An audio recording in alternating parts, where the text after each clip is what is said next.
Hi, I'm Parneet Jaggi, and in this video, we're going to be looking at the story of English language, how it evolved, how it came into our lives, and how it has slowly and steadily made a dominant place for itself throughout the globe. So, this is going to be a very, very short history of the English language. Have you ever wondered how English, with approximately 7 to 8 lakh words, came to be the wonderfully expressive and multifaceted language as it is today? So we see that unlike the languages that developed within the boundaries of one country, be it India or be it European countries or African or American, since its beginning, maybe 2000 years ago, it evolved by crossing boundaries through invasions, through conquests, picking up bits and pieces of other languages, and evolving and changing and growing each day, each year with the spread of this language across the world. So, we're going to briefly look into the history of English, how it all started, and how it came to us.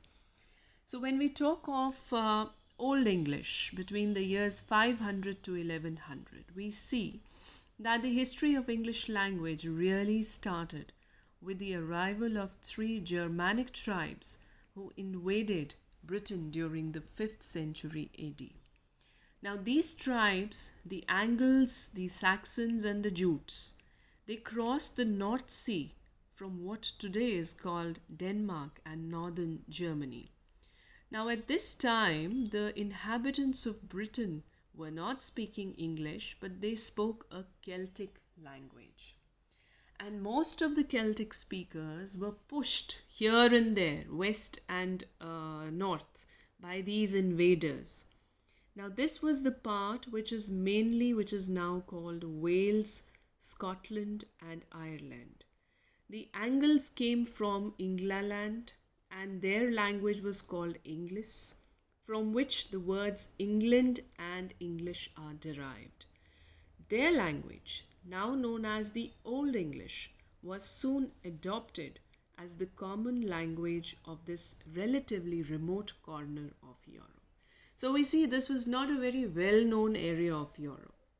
Although for you and I, we would find it hard to understand Old English. But this Old English, which developed in this place called England, it provided a solid foundation for the language that we speak today, and it gave us many essential and basic words like water, to be, strong, etc. So then we come to Middle English. Roughly between 1100 to 1500, we see that there was this Viking invasion. Now, these Vikings were a tribe. They were tribal people of the Nordic people that ransacked their way through northern and northwestern Europe. That was around 1000 to 1200 years ago. Now, with these Viking invasions, Old English got mixed up with the language called the Old Norse. Now, this was the language of the Viking tribes. So we see that the language of the English people who were the original natives of England, their Old English got mixed up with Old Norse, which was the language of the Vikings. And Old Norse ended up giving English more 200 new words like give and take, egg, knife, husband, run, and Viking, etc. Then during the Middle English, we also see the French conquests, the French establishment. Although English was spoken widely on the British Isles by 1000 AD, the Norman invasion established French as the language of royals and of the language of the powerful, the power language. Old English was left to the peasants, the farmers, the common people, and despite its less glamorous status, it continued to develop and grow by adopting a whole host of Latin and French words, including the everyday words that we use like beer, city, fruit, and people, as well as the half of the months of the year. So, by adopting and adapting French words, the English language also became more sophisticated through the inclusion of concepts in words like justice, liberty, and these philosophical words. Then, when we come to around 1500, this was the early modern English, 1500 to 1800. See, we see in the 14th century, like as is visible in the picture, we see a writer, a poet by the name of Geoffrey Chaucer. He emerged as the father of English literature of what we know as early modern English. So, in the 14th, 15th centuries, following the Hundred Years' War with France that ended French rule of the British Isles, English became the language of power and influence once again. Then there was another major influence on the development of the language. That was William Shakespeare.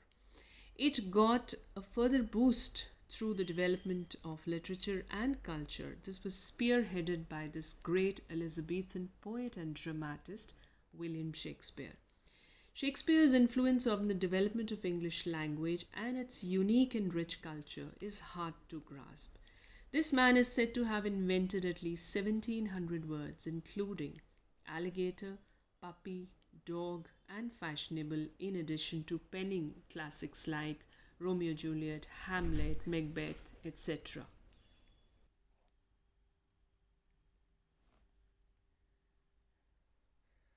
While we move to the last phase of modern English, we see that from 1800 to the present time, the main difference between the early modern English and the late modern English is actually vocabulary, the number of words that have been added to the language. Late modern English has many more words arising out of two principal factors.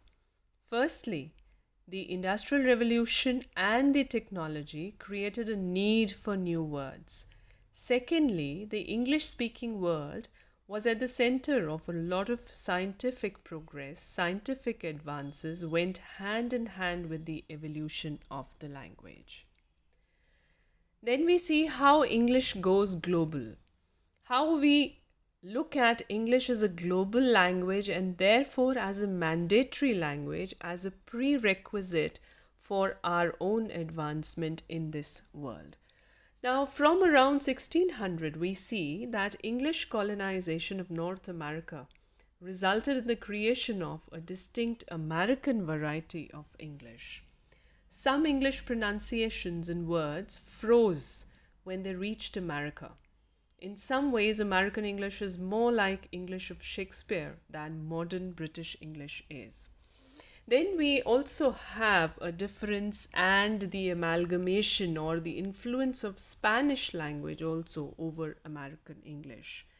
And with words like canyon, ranch, stampede, vigilant being examples of Spanish words that entered the English language through the settlement of the American West.